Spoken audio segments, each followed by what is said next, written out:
Greetings out there in YouTube land. This is Morris Man, and as always, I thank you guys for coming to my channel. And today I'm going to guess do a part 3 of the bass tab, because I originally did one called bass tab, and yesterday I uploaded a video entitled bass tab 2. And I'm going to actually do a third one because one of my subscribers left me a pretty interesting comment, and I want to go into detail as far as my response. So I'm going to do this because yesterday I said that, in my second and first video, that from polling other musicians that are multi-musicianalists, the bass guitar is the easiest out of the bunch. And I got a guy or a gentleman that his comment was this: interesting perspective. Are you a fan of James Jameson from Motown? And who's not? Do you think his parts were easy? Now, to use James Jameson as an example is really kind of unfair because for two reasons. First of all, James Jameson was a musical genius. Second of all, his playing style is very unique and nobody plays like James Jameson. And James Jameson was a jazz guitar bass player. And a lot of people didn't realize that the majority of the Funk Brothers were jazz musicians before they came to Motown. Joe Hunter, who was the band leader from 1959 to 64, was a jazz pianist.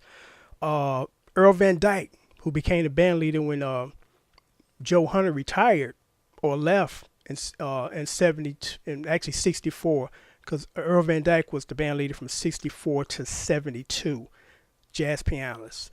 The guitar players: Joe Messina, Robert White, Eddie Chink Willis. And actually, Eddie Chink Willis even stated that in the documentary Standing in the Shadows. He said that they were jazz musicians and they came over to Motown because Joe Hunter started with Motown and called these other guys and said, hey, there's a gig here that you guys might want to do. So I said in my other video yesterday, I'm excluding jazz music from my statement because jazz musicians play scales. They don't play patterns like most bass players do in this day and age.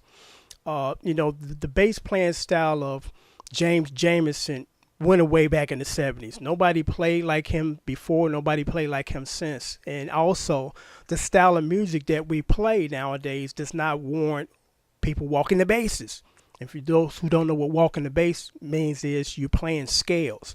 You're not playing a bass pattern like I mentioned yesterday in my video as an example, Billie Jean by Michael Jackson, just two bass patterns, da da da da da da da da da da.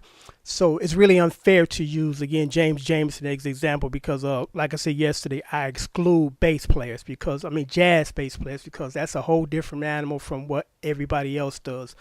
It's different from what we do R&B wise. It's different from what we do blues wise. It's different from what we do rock wise, and and so on and so forth. So again, I stand, on my comment that bass is the easiest instrument to play, unless you're trying to play this new style bass where there's 5, 6, 7 strings, and you actually not become a guitar player. Because actually, the guys that have that many strings and playing chords, they're not playing guitar. But there are people that will beg to differ, because I understand things evolve and they change, but now the bass players kind of drifting off into guitar players land, because the tradition and the structure for all styles of music is the bass player is holding down the foundation with the drummer. He's not soloing, for a long period of time, because while he's soloing, who's holding down the bass part? So I think a lot of people are kind of not seeing this evolution and this change, but it's quite obvious. It's just like the example I used yesterday as far as hip-hop music. When Teddy Riley and New Jack Swing was in full gear back in the 90s, all these lavish drum parts and various percussions and snares, and then when kind of hip-hop ushered in and New Jack Swing left out, they replaced all those beautiful compressed snares with sample hand clap. And I'm like, now it's kind of empty, just a clap and a kick drum and the hi-hats going, as opposed to all these other things that were going on in the percussion spectrum. I noticed these changes, and again, change is inevitable. Nothing stays the same. But I'm going to wrap this video up. I just wanted to kind of comment and give, detailed comment on this gentleman's comment regarding regarding James Jameson, you can't use him as far as his parts are easy because they weren't. When nobody plays like him, even his son in the interview in Standing in the Shadows of the Motown documentary, he said he didn't realize how special his father was until he became a bass player and he realized that nobody played like his dad. The one finger hook thing, the elaborate scales, because those are jazz bass parts in those Motown songs. Because again, also James Jameson started off as an acoustic bass player. He was playing acoustic long before he started playing electric. And when he was playing acoustic bass, he was playing jazz because he's a jazz bass player. All those guys from Motown were jazz musicians. And they even mentioned that again in the documentary, how they were throwing these jazz chords into these R&B songs and nobody was catching it. And that's why they had such a unique sound. Because even Rick James, a lot of his stuff was jazz oriented, all these augmented and diminished chords, because nobody in R&B normally use those types of chords, because jazz music and gospel to me have their own language. When we talk about jazz, we say jazz chords. We don't say rock chords. We don't say R&B chords. But they have a distinguishable language. Same thing with gospel. They use chords that wouldn't be normally used in R&B. Would normally be used in rock or jazz. Or blues. So those two types of styles of music are just a style within their own.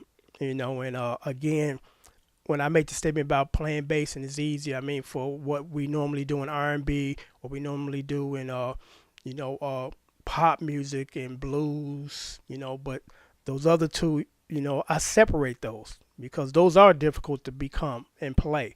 But again, my statement was bass is the easiest instrument because the stuff that we do on the R&B scale is we just playing a bass scale. A pattern. No, usually it's like no more than 3, but most of the times only 2. So until next time, take care and thanks for watching.